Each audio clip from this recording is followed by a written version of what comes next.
الف لام میم۔ الف لام میم۔ مختلف صورتوں کے شروع میں یہ حروف اسی طرح الگ الگ نازل ہوئے تھے۔ ان کو حروف مقطعات کہتے ہیں، اور صحیح بات یہ ہے کہ ان کا ٹھیک ٹھیک مطلب اللہ تعالیٰ کے سوا کسی کو معلوم نہیں۔ یہ اللہ تعالیٰ کی کتاب کا ایک راز ہے جس کی تحقیق میں پڑھنے کی ضرورت نہیں، اور عقیدے یا عمل کا کوئی مسئلہ ان کے سمجھنے پر موقوف نہیں۔ ذالک الکتاب لا ریب فیہ ھدی للمتقین۔ اس کتاب کے اللہ کی کتاب ہونے میں کوئی شک نہیں، پرہیزگاروں کو راہ دکھانے والی ہے۔ یعنی اس کتاب کی ہر بات کسی شک و شبہ کے بغیر درست ہے۔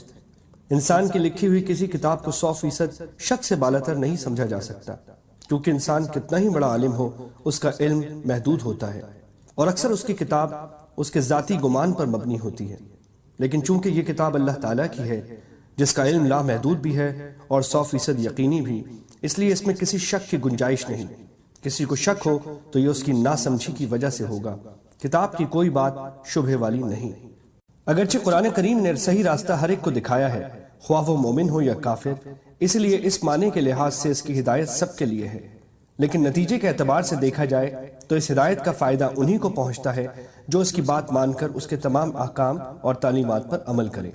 اس لیے یہ فرمایا گیا کہ یہ ہدایت ہے ڈر رکھنے والوں کے لیے جو بے دیکھی چیزوں پر ایمان لاتے ہیں۔ الخاتم۔ ڈر رکھنے کا مطلب یہ ہے کہ انسان یہ بات ہمیشہ پیش نظر رکھے کہ اسے ایک دن اللہ کے حضور اپنے تمام اعمال کا جواب دینا ہے، لہٰذا مجھے کوئی ایسا کام نہ کرنا چاہیے جو اس کی ناراضی کا باعث ہو۔ اسی خوف اور دھیان کا نام تقویٰ ہے۔ بے دیکھی چیزوں کے لیے قرآن کریم نے غیب کا لفظ استعمال فرمایا ہے۔ اس سے مراد وہ چیزیں ہیں جو آنکھوں سے دکھائی نہیں دیتی، نہ ہاتھ سے چھو کر یا ناک سے سونگھ کر انہیں محسوس کیا جا سکتا ہے، بلکہ وہ صرف اور صرف اللہ تعالیٰ کی وحی کے ذریعے معلوم ہوتی ہیں۔ یعنی یا تو قرآن کریم میں ان کا ذکر ہے یا آن حضرت صلی اللہ علیہ وسلم نے وحی کے ذریعے وہ باتیں معلوم کر کے ہمیں بتائی ہیں، مثلاً اللہ تعالیٰ کی صفات، جنت و دوزخ کے حالات، فرشتے وغیرہ۔ یہاں اللہ کے نیک بندوں کی یہ تعریف کی جا رہی ہے کہ یہ لوگ صرف اللہ تعالیٰ اور اس کے رسول صلی اللہ علیہ وسلم کے ارشادات پر یقین کر کے ان چیزوں کو دل سے مانتے ہیں جو انہوں نے آنکھوں سے نہیں دیکھی۔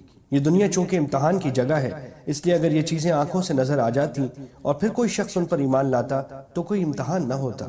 اللہ تعالیٰ نے ان چیزوں کو انسان کی نگاہ سے پوشیدہ رکھا ہے، لیکن ان کے وجود کے بے شمار دلائل مہیا فرما دیے ہیں کہ جب کوئی شخص ذرا انصاف سے غور کرے گا تو ان باتوں پر ایمان لے آئے گا اور امتحان میں کامیاب ہوگا۔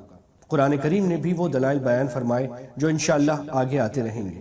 ضرورت صرف اس بات کی ہے کہ قرآن کریم کو حق طلبی کے جذبے سے غیر جانبدار ہو کر پڑھا جائے اور یہ خیال دل میں رکھا جائے کہ یہ معاملہ ایسا نہیں ہے کہ اس میں لاپرواہی برتی جائے۔ یہ انسان کی ہمیشہ کی زندگی کی بہتری اور تباہی کا معاملہ ہے، لہٰذا یہ ڈر دل میں ہونا چاہیے کہ کہیں میری نفسانی خواہشات قرآن کریم کے دلائل ٹھیک ٹھیک سمجھنے میں رکاوٹ نہ بن جائیں۔ اس لیے مجھے اس کی دی ہوئی ہدایت کو تلاش حق کے جذبے سے پڑھنا چاہیے اور پہلے سے دل میں جمے ہوئے خیالات سے ذہن کو خالی کر کے پڑھنا چاہیے تاکہ مجھے واقعی ہدایت نصیب ہو۔ یہ ہدایت ہے ڈر رکھنے والوں کے لیے کا ایک مطلب یہ بھی ہے الذين يؤمنون بالغيب ويقيمون الصلاة ومما رزقناهم ينفقون۔ جو لوگ غیب پر ایمان لاتے ہیں اور نماز کو قائم رکھتے ہیں اور ہمارے دیے ہوئے مال میں سے خرچ کرتے ہیں۔ جو لوگ قرآن کریم کی ہدایت سے فائدہ اٹھاتے ہیں، یہاں ان کی اہم صفات بیان فرمائی گئی ہیں۔ ان میں سب سے پہلی صفت تو یہ ہے کہ وہ غیب یا ان دیکھی چیزوں پر ایمان لاتے ہیں، جس کی تفصیل پیچھے گزری۔ اس میں تمام ایمانیات داخل ہو گئے، جس کا خلاصہ یہ ہے کہ جو کچھ اللہ تعالیٰ نے قرآن کریم میں بیان فرمایا یا جو کچھ نبی اکرم صلی اللہ علیہ وسلم نے ارشاد فرمایا ان سب پر ایمان لاتے ہیں۔ دوسری چیز نماز قائم کرنا بیان کی گئی جو بدنی عبادتوں میں سب سے اہم ہے، اور تیسری چیز اپنے مال میں سے اللہ تعالیٰ کے راستے میں خرچ کرنا ہے، جس میں زکوٰۃ و صدقات آ جاتے ہیں جو مالی عبادت ہے۔ والذین یؤمنون بما انزل الیک وما انزل من قبلک وبالآخرۃ هم یوقنون۔ اور جو لوگ ایمان لاتے ہیں اس پر جو آپ کی طرف اتارا گیا اور جو آپ سے پہلے اتارا گیا، اور وہ آخرت پر بھی یقین رکھتے ہیں۔ یعنی اس بات پر ایمان رکھتے ہیں کہ جو وحی حضور اقدس صلی اللہ علیہ وسلم پر اتاری گئی وہ بھی بالکل سچی ہے، اور جو آپ سے پہلے انبیاء کرام علیہم السلام مثلاً حضرت موسیٰ یا حضرت عیسیٰ علیہم السلام پر نازل کی گئی تھی وہ بھی بالکل سچی تھی، اگرچہ بعد میں لوگوں نے اسے ٹھیک ٹھیک محفوظ نہ رکھا بلکہ اس میں تحریف کر دی۔ اس آیت میں ایک لطیف اشارہ اس طرف بھی موجود ہے کہ وحی کا سلسلہ حضرت صلی اللہ علیہ وسلم پر ختم ہو گیا۔ آپ کے بعد کوئی ایسا شخص پیدا نہیں ہوگا جس پر وحی آئے یا اسے پیغمبر بنایا جائے، کیونکہ یہاں اللہ تعالیٰ نے صرف حضرت صلی اللہ علیہ وسلم پر نازل ہونے والی وحی اور آپ سے پہلے کے انبیاء علیہ السلام پر نازل ہونے والی وحی کا ذکر فرمایا ہے، آپ کے بعد کی کسی وحی کا ذکر نہیں فرمایا۔ اگر آپ کے بعد بھی کوئی نیا پیغمبر آنے والا ہوتا یا اس کی وحی پر ایمان لانا ضروری ہوتا تو اس کو بھی یہاں بیان فرمایا جاتا، جیسا کہ پچھلے پیغمبروں سے یہ عہد لیا گیا تھا کہ آپ حضرات کے بعد حضور نبی کریم صلی اللہ علیہ وسلم تشریف لانے والے ہیں، آپ کو بھی ان پر ایمان رکھنا ہوگا۔ آخرت سے مراد وہ زندگی ہے جو مرنے کے بعد حاصل ہوگی اور جو ہمیشہ کے لیے ہوگی، اور اس میں ہر بندے کو دنیا میں بھی کیے ہوئے اعمال کا حساب دینا ہوگا، اور اسی کی بنیاد پر یہ فیصلہ ہوگا کہ وہ جنت میں جائے گا یا جہنم میں۔ اگرچہ یہ آخرت بھی ان اندیکھی چیزوں میں شامل ہے جس پر ایمان لانے کا ذکر سب سے پہلے کیا گیا تھا، لیکن آخر میں اسے علیحدہ کر کے خصوصی اہمیت کے ساتھ ذکر کیا گیا ہے۔ شاید اس کی وجہ یہ ہے کہ آخرت کا عقیدہ ہی در حقیقت انسان کی سوچ اور اس کی عملی زندگی کو صحیح راستے پر رکھتا ہے۔ جو انسان یہ یقین رکھتا ہو کہ ایک دن مجھے اللہ کے سامنے پیش ہو کر اپنے ہر عمل کا جواب دینا ہے، وہ کسی گناہ یا جرم کے ارتکاب پر کبھی ڈھٹائی کے ساتھ آمادہ نہیں ہوگا۔ اولئک علی ھدی من ربہم واولئک ھم المفلحون۔ یہی لوگ اپنے رب کی طرف سے ہدایت پر ہیں اور یہی لوگ فلاح اور نجات پانے والے ہیں۔ ان الذين كفروا سواء عليهم أأنذرتهم ام لم تنذرهم لا يؤمنون۔ کافروں کو آپ کا ڈرانا یا نہ ڈرانا برابر ہے، یہ لوگ ایمان نہ لائیں گے۔ یہاں ان کافروں کا ذکر ہو رہا ہے جنہوں نے یہ طے کر لیا تھا کہ چاہے کتنے واضح اور روشن دلائل ان کے سامنے آ جائیں وہ کبھی حضرت صلی اللہ علیہ وسلم کی دعوت پر ایمان نہیں لائیں گے۔ حضرت عبداللہ بن عباس رضی اللہ عنہما نے اس آیت کی تفسیر میں فرمایا کہ یہ وہ لوگ ہیں جو کفر پر اڑ گئے ہیں۔ ترجمے میں کفر اپنا لیا ہے کہ الفاظ اسی مفہوم کو ادا کرنے کے لیے استعمال کیے گئے ہیں۔ ڈرانا انذار کا ترجمہ کیا گیا ہے۔ قرآن کریم نے انبیاء کرام علیہم السلام کی دعوت کو بکثرت ڈرانے سے تعبیر فرمایا ہے، کیونکہ انبیاء کرام علیہم السلام لوگوں کو کفر اور بدعمالیوں کے برے انجام سے ڈراتے ہیں، لہٰذا آیت کا مطلب یہ ہوا کہ آپ چاہے ان کو دعوت دیں یا نہ دیں، ان کے سامنے دلائل پیش کریں یا نہ کریں، چونکہ انہوں نے تہیہ کر رکھا ہے کہ کوئی بات ماننی نہیں ہے، اس لیے وہ ایمان نہیں لائیں گے۔ ختم اللہ علی قلوبہم وعلی سمعہم وعلى أبصارهم غشاوة ولهم عذاب عظيم۔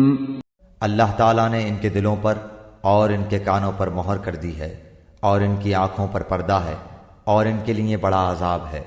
اس آیت میں یہ واضح فرمایا گیا ہے کہ ضد اور ہٹ دھرمی بڑی خطرناک چیز ہے۔ اگر کوئی شخص ناواقفیت یا غفلت وغیرہ کی وجہ سے کسی غلطی کا ارتکاب کرے تو اس کی اصلاح کی امید ہو سکتی ہے، لیکن جو شخص غلطی پر اڑ جائے اور یہ تہیہ کر لے کہ کسی بھی حالت میں بات نہیں ماننی تو اس کی ضد کا آخری انجام یہ ہوتا ہے کہ اللہ تعالیٰ کی طرف سے اس کے دل پر مہر لگا دی جاتی ہے، جس کے بعد اس سے حق کو قبول کرنے کی صلاحیت ہی ختم ہو جاتی ہے۔ اللہ تعالیٰ اس حالت سے محفوظ رکھے۔ لہٰذا اس پر یہ شبہ نہیں ہونا چاہیے کہ جب خود اللہ تعالیٰ نے ان کے دل پر مہر لگا دی تو وہ معذور ہو گئے، اس لیے کہ یہ مہر لگانا خود انہی کی ضد اور یہ تہیہ کرنے کا نتیجہ ہے کہ حق بات نہیں ماننی۔ وَمِنَ النَّاسِ مَن يَقُولُ آمَنَّا بِاللَّهِ وَبِالْيَوْمِ الْآخِرِ وَمَا هُمْ بِمُؤْمِنِينَ۔ بعض لوگ کہتے ہیں کہ ہم اللہ تعالیٰ پر اور قیامت کے دن پر ایمان رکھتے ہیں، لیکن در حقیقت وہ ایمان والے نہیں ہیں۔ سورت کے شروع میں پہلے مومنوں کے اوصاف اور ان کا انجام بیان فرمایا گیا، پھر ان لوگوں کا ذکر ہوا جو کھلے کافر ہیں۔ اب یہاں سے ایک تیسرے گروہ کا بیان ہو رہا ہے جسے منافق کہا جاتا ہے۔ یہ لوگ ظاہر میں تو اپنے آپ کو مسلمان کہتے تھے مگر دل سے مسلمان نہیں ہوئے تھے۔ يخادعون الله والذين آمنوا وما يخدعون إلا أنفسهم وما يشعرون۔ وہ اللہ تعالیٰ کو اور ایمان والوں کو دھوکہ دیتے ہیں، لیکن دراصل وہ خود اپنے آپ کو دھوکہ دے رہے ہیں مگر سمجھتے نہیں۔ یعنی بظاہر تو وہ اللہ اور مسلمانوں کو دھوکہ دینا چاہتے ہیں، لیکن حقیقت یہ ہے کہ وہ خود اپنے آپ کو دھوکہ دے رہے ہیں، کیونکہ اس دھوکے کا انجام خود ان کے حق میں برا ہوگا۔ وہ سمجھ رہے ہیں کہ اپنے آپ کو مسلمان ظاہر کر کے وہ کفر کے دنیاوی انجام سے بچ گئے، حالانکہ آخرت میں ان کو جو عذاب ہوگا وہ دنیا کے عذاب سے زیادہ سنگین ہے۔